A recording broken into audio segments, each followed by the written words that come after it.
Good morning, Namaste, Om, welcome.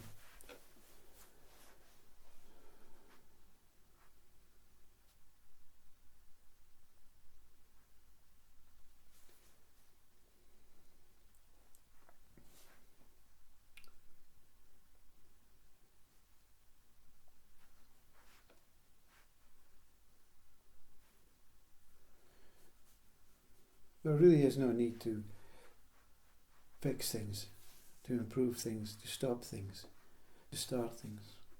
Everything is happening on its own. The controller that wants to control this idea of a story, of a life, of a beginning and end, A to Z, experience, has to be deluded. But in fact, that controller is trying to replicate an idea that there is a God that is able to control everything. Now, whether that is true or not, let's not look at the God side of things. Let's look at the controlling aspect of you side of things. Why do I want to replicate God? And what am I? Who am I that replicates God? See, the whole problem is that laziness between that relationship between you and this apparent God has not been disclosed, you see. It's an assumption. It's a conditioned inherited learning to say, when you're young, your parents say, that's God, and you're this human. And you say, well, that's it. Parents don't say to the children, I cannot tell you what you are. I cannot tell you if there's anything else other than what you are that appears to have created this. So you must spend the whole of your life trying to find out what you are and your relationship with that what creates all this. That just puts that flag up in the computer to say at some point, I must attend to this, but for now, I'm a child and I'm going to enjoy life. But unless the flag has been put in, that diary of how to live my life at the very early stage, which means actually not how to live your life, but the most important thing on being here is to fill the gap, the void between you and the one that sent you, whether it is an aspect of your higher self or whether it is a God or consciousness or a Brahman state. That's all you're here for. But you are also here to live, to experience. But what happens is the mind only reflects or deflects what has been put into it to say this is all you have to encounter in this life. So if you're not programmed early on into a not knowing, and this not knowing means you have to find out everything, you'll only go through life trying to remove the things that have been programmed into you that is not really uniquely for you. Because each one of us are uniquely on a path of total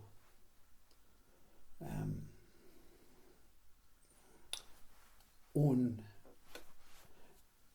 self-recognized method practices and ways and experiences. So it's like anything else. Whatever you're told when you're young is how your life will pan itself out. So the best thing you can tell your children is, I'm your mom and dad. We're your mom and dad. This is the life. This is the world. There is something that created this. And you are our child, but you are also able to discover so many things more than what you are. or more what your mind says you are. Now go. Become yourself. Don't say, this is all you will be. You will be child, you will be married, you will be husband or wife, you will have children, and you will die. Because that's the expectations that mind has to then reproduce in its conditioned way.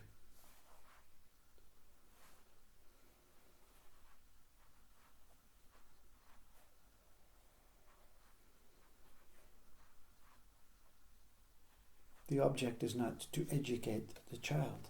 The object is not to stifle the child. The object is to say, the whole world is for you. There's no one can tell you how it's going to go. It's just that you have to fill the gap between this world and the world that you truly originate from. And the sooner you do this, the less suffering, the less pain, the less hostility, the less fear and worry that you will have to overcome as this life progresses. Everything that you as a child have been offered through a mind-based external and internal system cannot value or worship itself until it has said, okay, next, I have to see, is this true? Is this an idea? Is this a concept? Is this new? Is this old? Is this past? Is this future? Am I to believe about this, or am I to know about this? Am I to hope that this disappears, or am I to allow it pass? Everything that is faced, everything that has been conditioned and inherited and ingrained into the mind of any human being has to be overcome. Overcome not meaning removed. Overcome meaning, thank you. Remove. Thank you. Remove. Whatever is removed is not removed by a controller, the mind. The mind is simply bringing it forward, and the child says, yeah, that's wonderful, that's fine, I remember that. Thank you very much, now you can go. I've seen through you, you're just a vibration, you're just an idea, you're just a concept. Whatever comes must be allowed to come and pass. Fortunately, many children will not experience everything unless that parents are saying this, not blaming the parents, the educational system, the world, history, all the things that is said, this is for you, this is for you, this is for you, this is for you, this is for you. Often the child can say right from the very beginning, no thank you, no thank you, no thank you, no thank you. But some of the stored lessons have to be faced. They all have to be faced up to. This may not make any sense, but your whole life is geared on what you are in that very early childhood state, up until 9. And after that, it's just a simple way of saying, okay, I have all the information that I have been given. It's like going on holiday. The child has a suitcase of inherited ways and methods and how to do it, how not to do it, opposing values, goods, bads, pains, pleasures. Now, which ones do I want to keep and which ones do I want to let go? And when the child returns home, as that adult, as that old aging adult, the suitcase should be gone. The suitcase should be totally gone. Not empty, the suitcase gone. The suitcase is your body. Not the body has to be taken away out of the system, but the body itself has to be seen through. The mind, the body, everything has to be seen through, which means you're a fraud. Everything that I have been given is fraudulent to what I truly am.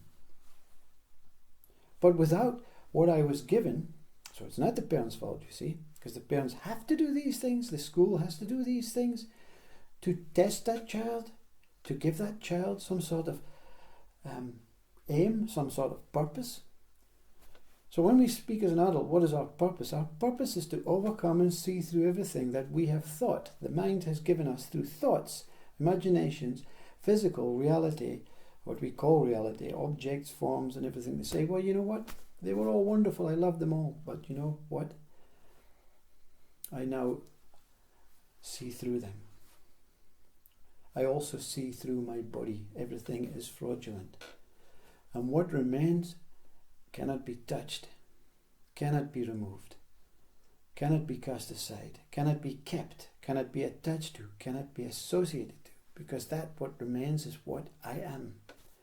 And what I am is not separate from that what is. And that what is everything is as it is. So when I arrived in this world, in this earth, as that pure, untouched, precious, gem-light child, and what was outside is what remains. Everything else that came through life has been seen through. And that what is seen through cannot be taken wherever this new reborn child is to face up to next, because all you're taking is that pure, innocent, pure, gem-like thing that you are, that you have never not been. You've just carried so many bags around. You've transported so many thoughts, so many ideas, so many concepts. You've transported this mind that says, I can do it, I can help you, I. You've disbandoned I. You've removed I. And that is why the Master in the Satsang Hall says, the moment you forget about I, meaning your I, and the Master's I, the moment we depart as no more eyes, we cannot know each other, we cannot see each other, therefore we have seen through each other. And this seeing through releases that suffering and depressive and torturous bags of metal, weight, garbage that I've been carrying, I has been carrying for years, and now both eyes have gone. And I become one. I, this letter I, which is identical to the number one. I goes, one remains. And that's it. Namaste.